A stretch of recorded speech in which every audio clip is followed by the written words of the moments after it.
بسم اللہ الرحمن الرحیم۔ آج جو سوا پارہ تلاوت کیا گیا ہے اس میں سورۃ البقرہ مکمل ہوئی ہے، اور اس میں خلاصے کے طور پہ 6 باتیں اہم ہیں۔ سب سے پہلی بات، آج کی ان آیات کے اندر اللہ پاک نے 3 ایسی اہم عبادات کا تذکرہ فرمایا ہے جو اس امت پر اللہ پاک نے موقع بہ موقع فرض فرمائی ہیں۔ 3 فرض عبادات ایک ساتھ ذکر کیے گئے۔ ان میں ایک تو صوم یعنی روزوں کی فرضیت کا تذکرہ ہے، دوسرے نمبر پہ پھر قتال یعنی جہاد کی فرضیت کا تذکرہ ہے، تیسرے نمبر پہ پھر حج کی فرضیت کا تذکرہ ہے۔ یہ تینوں فرض عبادات ہیں، لیکن تینوں کے لیے اللہ پاک نے اوقات طے فرمائے ہیں۔ جیسے روزے فرض ہیں اس رمضان المبارک کے مہینے میں، اور جہاد فرض ہے، لیکن کب؟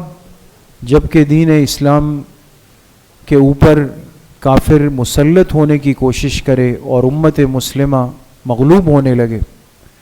حج فرض ہے ایسے مسلمان پر زندگی میں ایک مرتبہ کہ جو صاحب استطاعت ہو، یعنی اتنا خرچہ اپنے پاس رکھتا ہو کہ بیت اللہ شریف جائے اور وہاں سے واپس آئے، اور پیچھے اس کے گھر والوں کے پاس بھی ضرورت کا ضروری خرچہ موجود ہو۔ یہ تینوں فرض عبادات اللہ پاک نے ذکر فرمائے اور تینوں کی حکمت بھی ذکر کی۔ روزے کیوں فرض کیے گئے؟ فرمائے اس لیے تاکہ تمہارے اندر تقوی پیدا ہو، لعلکم تتقون۔ تقوی یہ اندر کی ایک صفائی کا نام ہے، باطن کی صفائی کا۔ جیسے انسان جب کپڑے میلے کچیلے ہو جائے تو اس کو واشنگ مشین میں ڈال دیتا ہے، اور وہ واشنگ مشین جب چلاتا ہے تو وہ صابن اس کو لے کر ایسے گول گھومتی ہے تاکہ اس کپڑے کے کونے کونے سے میل کچیل گندگی نکال دی جائے۔ اسی طریقے سے انسان جب اندر سے میلا ہو جاتا ہے، باطن گندا ہو جاتا ہے، اللہ پاک سے کٹ جاتا ہے، تو اللہ پاک نے اس کے لیے ایک طریقہ رکھا ہے کہ یہ ایک مشق اور تربیت سے گزر جائے۔ سب سے زیادہ مصیبت اس وقت ہے دوستو، یاد رکھیں، جب انسان کا پیٹ بھر جاتا ہے۔ یہ معدہ جب بھرا ہوتا ہے نا، آپ دیکھیں جب پیٹ بھر جائے گا نا، ہم ایک بڑی ڈکار لیں گے، اور پھر کیا ہوگا؟ پھر سوچیں گے کہ اب مجھے کیا کرنا چاہیے۔ خالی پیٹ جب انسان خالی معدہ ہونا تو بیچارہ کوئی سہارا ڈھونڈتا ہے کہ مجھے کوئی تکیہ سہارا مل جائے تاکہ میں بس کہیں لیٹ جاؤں، بیٹھ جاؤں، کہیں سے میرا رزق آ جائے۔ اسی لیے حدیث پاک میں جناب نبی کریم صلی اللہ علیہ وسلم نے خطاب کیا اس امت کے نوجوان طبقے کو، اور ان سے کیا فرمایا؟ من استطاع منکم الباءۃ فلیتزوج۔ جو تم میں سے طاقت رکھتا ہو، نان نفقہ اس کے پاس ہو، اس کو تو چاہیے کہ وہ خواہشات نفسانی سے بچنے کے لیے نکاح کر لے۔ لیکن اگر کسی کے پاس نکاح کی استطاعت نہیں ہے اور خواہشات پریشان کرتے ہیں، شیطان تنگ کرتا ہے، شہوات کا غلبہ ہے، جو آج کا مسئلہ ہے عام دوستوں، تو آپ علیہ الصلاۃ والسلام نے اس کا نسخہ اور علاج کیا فرمایا کہ ایسے نوجوان کو چاہیے کہ وہ کثرت سے روزے رکھے۔ دیکھیں، اس سے پتہ چلا کہ صوم یہ انسان کے اندر کی شہوات اور خواہشات کو توڑ دیتا ہے۔ 1 مہینے اللہ نے اس امت پر روزوں کو فرض کیا تاکہ اس کے باطن اور اندر کی زندگی کی صفائی ہو جائے، بشرطے کہ ہم اس مہینے کی قدر کر لیں دوست، اور اس کو ترتیب کے ساتھ گزار لیں۔ پھر جہاد کا، قتال کا تذکرہ ہوا کہ وہ بھی اس امت پہ فرض کیا گیا۔ کیوں فرض ہوا؟ تاکہ اس دین کو مغلوب کرنے اور ناکام کرنے کی جو سوچ رکھتے ہیں ان کے ذہن میں یہ بات ہو کہ یہ وہ امت ہے کہ جو اللہ کے نام پہ مرنے کو بھی عبادت سمجھتی، اس دین کے غلبے کو ہم اپنی ذمہ داری سمجھتے ہیں، اور جہاں یہ محسوس ہو جائے کہ اس امت کا کوئی حصہ، کوئی طبقہ وہ غیر محفوظ ہے، کافر ان پر مسلط ہو چکا ہے، تو اس امت پر لازم ہوگا فرض عین ہوگا کہ وہ اپنے مسلمان بھائی کے حقوق کے لیے، ان کی سلامتی کے لیے کھڑا ہو، اللہ کے راستے کے اندر جہاد کرے۔ تیسری عبادت وہ حج کا تذکرہ ہوا۔ حج فرض کیا گیا کیوں؟ تاکہ اس امت کی جو یکسانیت ہے، مساوات ہے، جوڑ ہے، وہ دنیا کو نظر آئے۔ اب دیکھیں حج آگے ذی الحجہ کا مہینہ آ رہا ہے، اللہ سب کو حج بیت اللہ نصیب فرمائے۔ اب حج میں کیا ہے کہ چاہے کسی ملک کا صدر ہے، وزیر اعظم ہے، بادشاہ ہے، یا ایک غریب سا آدمی ہے، وہ بھی حج پہ جا رہا ہے۔ حج کے ان 5 ایام میں آپ بتائیں اس امیر اور غریب کے لباس میں فرق ہو سکتا ہے؟ نہیں، بلکہ سب نے کیا پہنا ہوگا؟ احرام کی چادر، سفید احرام کی چادریں پہنی ہے۔ اب کوئی فرق نہیں کہ اس احرام کی چادر کے پیچھے بادشاہ ہے یا فقیر ہے۔ پوری دنیا کو ایک سبق اور پیغام چلا گیا کہ حج، بیت اللہ کی زیارت، حرمین کی حاضری اس مقصد سے ہو تاکہ دنیا کو نظر آئے کہ یہ امت اللہ سے ملنے جب جاتی ہے، اللہ کے پاک پیغمبر کی قبر مبارک کی زیارت کے لیے جب جاتی ہے، اس میں فرق نہیں ہوتا، یہ ایک صف کے اندر کھڑی ہو جاتی۔ دوسری بات جو آج کے خلاصے میں ہے، اللہ پاک نے اہل ایمان کو اس ایمان کی قدردانی کی طرف متوجہ کیا۔ اگر ایک شخص خدا نخواستہ ایمانی زندگی میں رہنے کے بعد کفر کی طرف چلا جائے، نعوذ باللہ، مومن تھا، اس کے پاس ہدایت تھی، لیکن مرتد ہو گیا، وَمَن يَرْتَدِدْ مِنْكُمْ عَنْ دِينِهِ فَيَمُتْ وَهُوَ كَافِرٌ۔ دیکھیں ایمان کتنی بڑی نعمت ہے۔ اگر خدا نخواستہ کوئی شخص ایمان کو ترک کر دے اور کفر کے راستے کو اختیار کر لے گا تو اللہ پاک نے فرمایا کہ اس بندے کے تمام اعمال جو اس نے مومن والی زندگی میں کیے وہ سب حبط ہو گئے، وہ سب ضائع ہو گئے۔ اب اگر یہ دوبارہ اس کو ہدایت ملتی ہے، یہ کلمہ پڑھتا ہے، توفیق مل جاتی ہے اس کو، تب بھی ایسا ہوگا کہ جیسے یہ آج کے دن سے اپنی ایمانی زندگی کا آغاز کرے، وہ سب چلا گیا، دوبارہ الف پہ آ کے کھڑا ہو جائے گا۔ اور اگر ایک اسلامی معاشرے میں نعوذ باللہ کوئی مرتد ہو جائے، ایمان چھوڑ دے، تو اس کی سخت سزا رکھی کہ اس کو سزائے موت دی جائے گی، اس کو قتل کیا جائے گا۔ کیوں؟ اس لیے کہ اس نے اللہ کے دین سے بغاوت کی۔ اور یہ تو دنیا کا قانون ہے کہ اگر کوئی اپنے ملک کے آئین سے باغی ہو جائے، ملک کے قانون سے باغی ہو جائے، ریاست سے باغی ہو جائے، تو دنیا کا ہر ملک کہتا ہے کہ اس کی سزا موت ہے۔ کیوں؟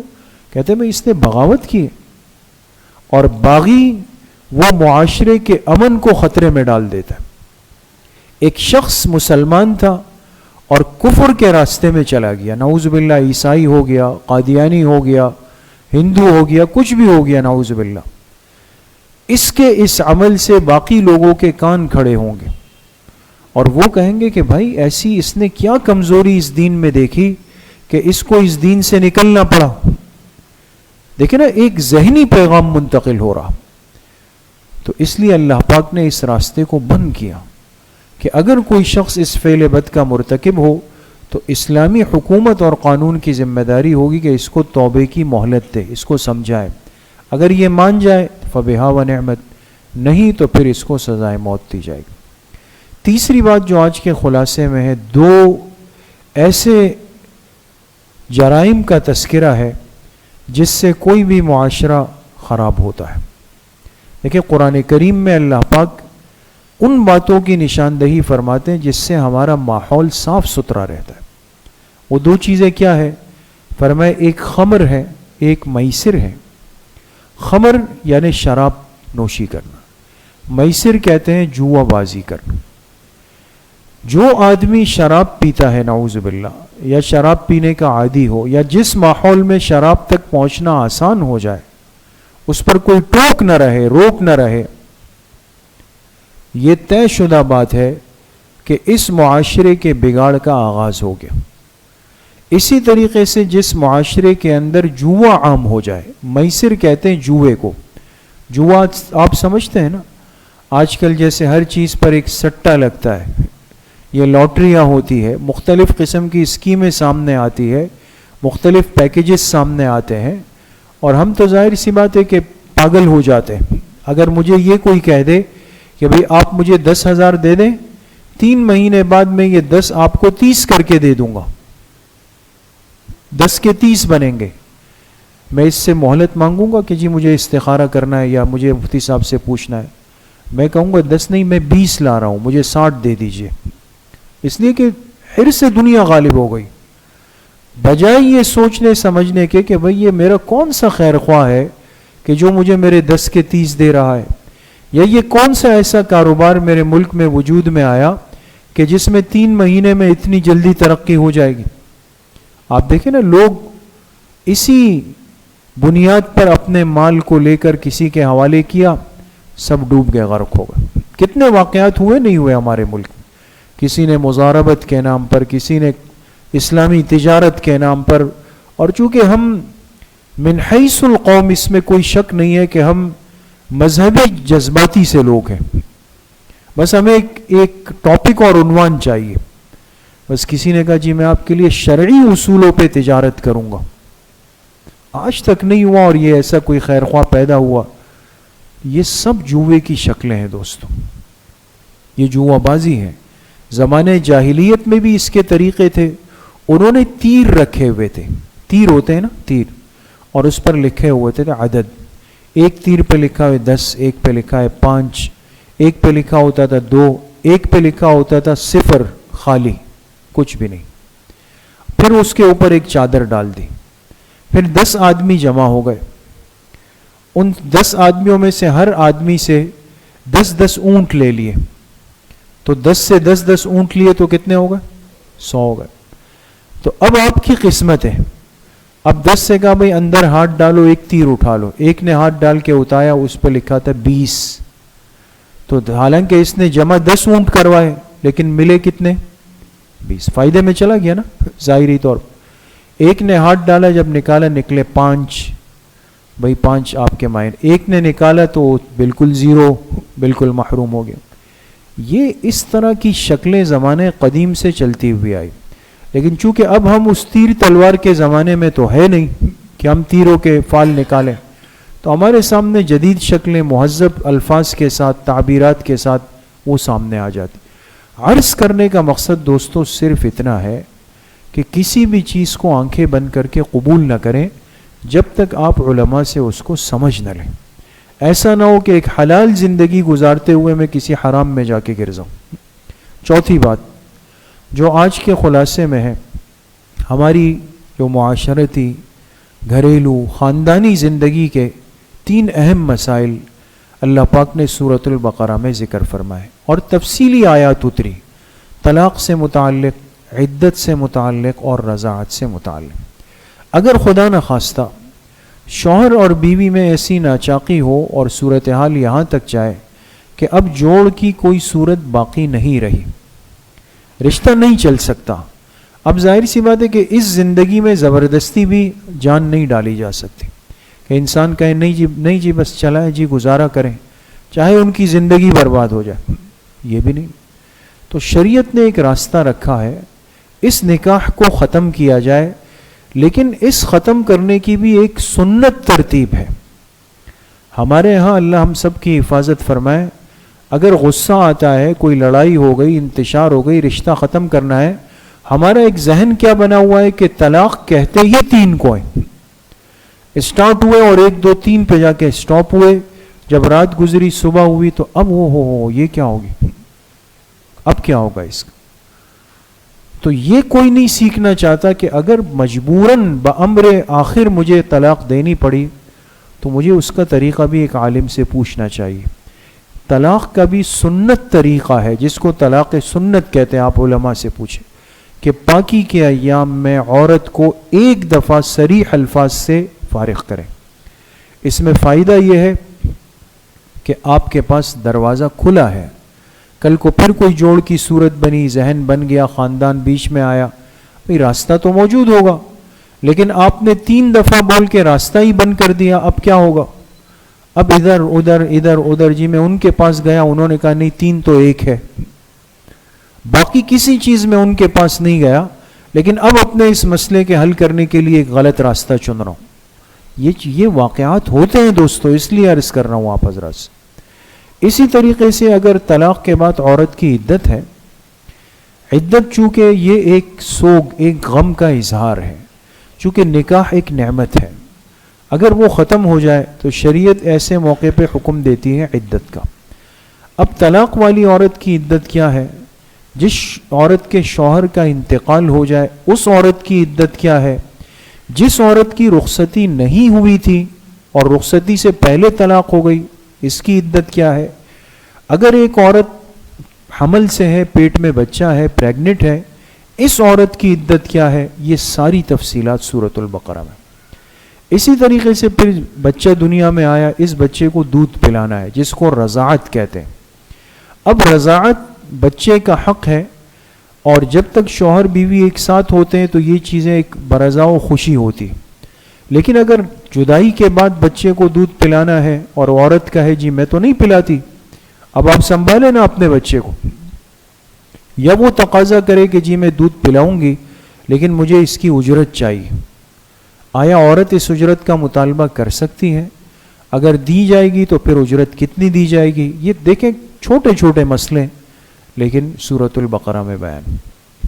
5ویں بات جو آج کے خلاصے میں ہے، اللہ پاک نے ایمان والوں کو ترغیب دی انفاق فی سبیل اللہ، اللہ کے راستے میں خرچ کرنے کی، اور اس کو ایک مثال دے کے سمجھایا کہ تم اگر اخلاص کے ساتھ میرے راستے میں 1 خرچ کرو گے، 1 روپیہ، تو اس کی مثال ایسی ہے جیسے تم نے زمین میں ایک بیج ڈال دیا، اس بیج سے ایک پودا نکلا جس کی 7 بالیاں تھی، 7 خوشے تھے، اور ہر خوشے پہ 100 دانے تھے، تو 7 کو 100 سے ضرب دے، 700 ہو گئے نا۔ مقصد اللہ کے راستے میں اخلاص سے 1 روپیہ، 1 آنا، 1 چیز، 1 روٹی جو خرچ ہو گئی، تو گویا اللہ کے ہاں اس 1 کا اجر کتنا ہے؟ 700 گنا کے برابر ہے، 700 گنا۔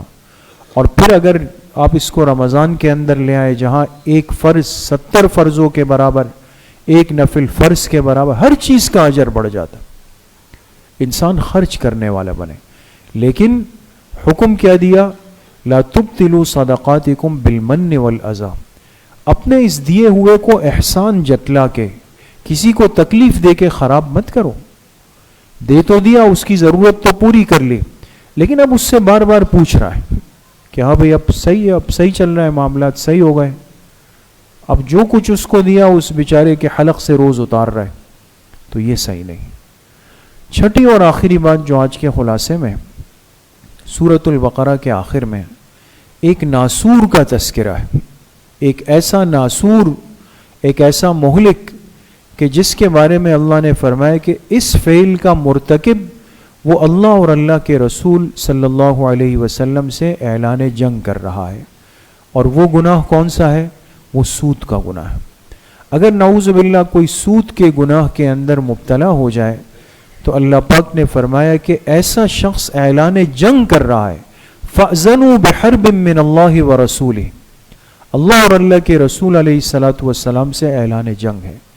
تو سود اس امت کے اوپر حرام کر دیا گیا، اور اس کی جتنی بھی شکلیں ہیں، چاہے وہ انفرادی ہو، چاہے وہ اجتماعی شکل ہو، چاہے وہ خالصتاً سودی بینکاری کی شکلیں ہوں، اور اس کی ہر روز کے اعتبار سے عجیب و غریب شکلیں ہمارے ماحول میں سامنے آتی ہیں۔ ضروری نہیں ہم یہ سمجھتے ہیں کہ جو آدمی بینک میں ہے تو وہ سود کام کر رہا ہے، ہمارے ہاں لوگ آپس میں، مارکیٹوں میں، آپس میں رشتہ داروں میں، آپس میں دوستوں میں ایسی عجیب و غریب شکلیں بنا چکے ہیں کہ جس میں 20 صورتیں وہ سود کی ہوتی، اور بالکل ہے، لوگ اس کو بالکل دھڑلے کے ساتھ کرتے ہیں۔ کسی شخص کو مکان بیچ دیا، اس کو ضرورت تھی، غور سے سنیے گا دوستو، یہ اس لیے عرض کر رہا ہوں کہ یہ چیز ان دنوں میں بہت زیادہ سامنے آ رہی۔ ایک آدمی کو گھر خریدنا تھا، ٹھیک ہے، اس کے پاس پوری رقم نہیں. بیچنے والے نے کہا ٹھیک ہے میرا یہ گھر آپ لے لیں مجھ سے اور آپ مجھے اس کی پیمنٹ 2 سال میں آہستہ آہستہ انسٹالمنٹ کی شکل میں قسطوں کی شکل میں آپ کرتے رہیں. یہ تو ایک نارمل سی بات ہو گئی نا دوستو کہ آپ کے دوست نے آپ کو اپنا گھر بیچ دیا لیکن یکمشت رقم نہیں لی بلکہ قسطوں کے اوپر اس کو بانٹ دیا. ٹھیک ہے جی یہ تو چل رہا ہے. لیکن پھر اس سے یہ کہا کہ بھئی یہ جو گھر ہے جب تک 2 سالوں تک اس کی مکمل ادائیگی نہیں ہو جاتی آپ اس کے ہر مہینے کا ایک مخصوص کرایہ بھی مجھے دیتے رہیں گے. کچھ سمجھ میں آ رہی ہے دوست؟ گھر بیچ بھی دیا اور گھر کا ماہانہ کرایہ بھی وصول. یہ آج کل عام ہو رہا ہے دوستوں. تو یاد رکھیں کہ ایک چیز کی جب بیع ہو گئی ملکیت آپ نے اس کو دے دی, آپ نے خود اس کو اختیار دیا کہ وہ ادائیگی قسطوں کی شکل میں کر رہا ہے آپ کو, وہ کرے گا, یہ آپ کا الگ معاملہ ہو گیا ختم. اس کے بعد اس سے کرائے کا بھی مطالبہ کرنا یہ دوسرا معاملہ ہے. اس کو کہتے ہیں صفقۃ فی صفقتین. یہ سود ہے دوستو. کرایہ کس مد میں لیا جا رہا ہے جبکہ آپ کو پوری قسطیں 2 سال میں کر کے دے دی جائیں گی, پھر کرایہ کس چیز کے عوض میں؟ اور بھی اس سے ملتی جلتی بہت ساری شکلیں دوست. تو اس لیے جب بھی کسی معاملے کی طرف جائیں کرنے لگیں یہ جملہ چھوڑ دیں کہ مارکیٹ میں چل رہا ہے. یہ مارکیٹ میں بہت ساری چیزیں چل رہی ہے جو شریعت کی نظر میں منع ہے, حرام ہے. تو علماء سے مستند مفتیان سے مسئلہ پوچھ کے پھر اپنے معاملات کو حل کریں. اللہ کریم ہم سب کو صحیح عمل کی توفیق نصیب.